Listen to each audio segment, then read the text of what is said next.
Hi friends, आज मैं आप सबको एक कमाल के कॉन्सेप्ट के बारे में बताता हूँ। वो कॉन्सेप्ट है डे लाइट सेविंग टाइम का।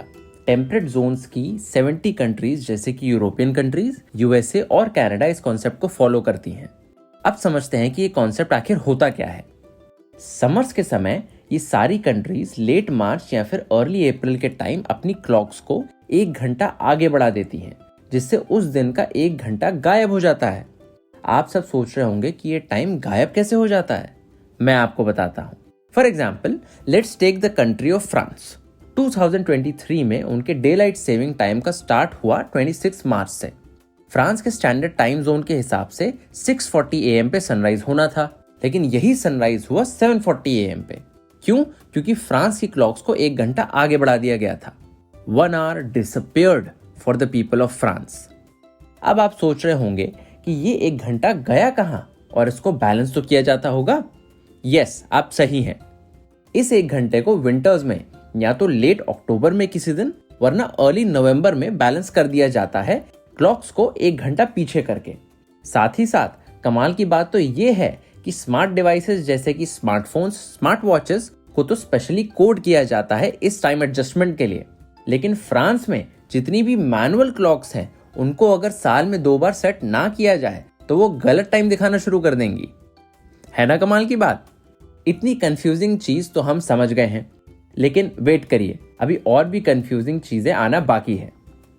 आप ये सब तो जानते ही होंगे कि सदर्न हेमिस्फीयर में यानी कि कंट्रीज जैसे कि ऑस्ट्रेलिया और अर्जेंटीना में सीजन्स रिवर्स ऑर्डर में चलते हैं।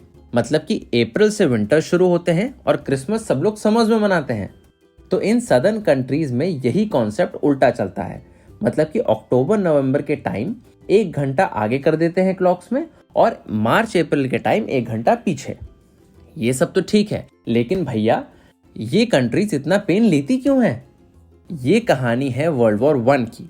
जब कंट्रीज जैसे कि जर्मनी और यूके को कोल से बनने वाली इलेक्ट्रिक एनर्जी को कंजर्व करना था, तो सब जुट गए इसका सोल्यूशन ढूंढने में। और फिर एक दिन सबने सोचा कि अगर हम डे लाइट सेविंग प्रैक्टिस करते हैं तो हम सब बिजली बचा सकते हैं। अरे भाई, ये कैसे? अच्छा, आप सब ये बताइए कि आप सबका स्कूल कितने टाइम पे शुरू होता है सुबह? समर्स में नॉर्मली 8-9 बजे, लेकिन सनराइज तो 6 बजे हो जाती है ना। अगर हम फ्रांस की बात करें तो वहां पे भी स्कूल्स 8-9 बजे ही शुरू होते हैं और 6:30 बजे तक सनराइज हो जाता है। तो देखा जाए तो डे लाइट का 1 घंटा तो हम सब वेस्ट कर देते हैं सोते सोते। इंडिया में तो दिन लंबे होते हैं तो हमें तो कोई टेंशन नहीं है, लेकिन ठंडे देशों में तो दिन वैसे ही बहुत छोटा होता है। तो अगर डे लाइट का 1 घंटा ज्यादा मिलेगा तो उनके लिए तो ये बहुत ही अच्छी बात है। इसीलिए जब हम क्लॉक्स को 1 घंटा आगे बढ़ा देते हैं तो 6:30 बजे होने वाला सनराइज 7:30 बजे होता है। सब लोग 7-7:30 पे उठ के तैयार हो जाते हैं और 8-9 बजे तक ऑफिस या फिर स्कूल। और क्योंकि सनराइज देर से हुआ है तो सनसेट भी लेट ही होगा। जो सनसेट 7 बजे होना था वो होगा 8 बजे। यानी कि अगर 8 बजे तक रोशनी होगी तो लोग इलेक्ट्रिसिटी का कम यूज करेंगे लाइटिंग के लिए, है कि नहीं? अब उठने से पहले तो लाइट्स नहीं जलाओगे ना। लेकिन ये थी अर्ली 20th सेंचुरी की बात, जब हमें इलेक्ट्रिसिटी से कोल बचाना था वॉर के लिए। पर अब तो ऐसा कुछ भी नहीं है। अब तो बल्कि हमारे अप्लायंसेस ज्यादा एफिशिएंट हो गए हैं और कम इलेक्ट्रिसिटी कंज्यूम करते हैं।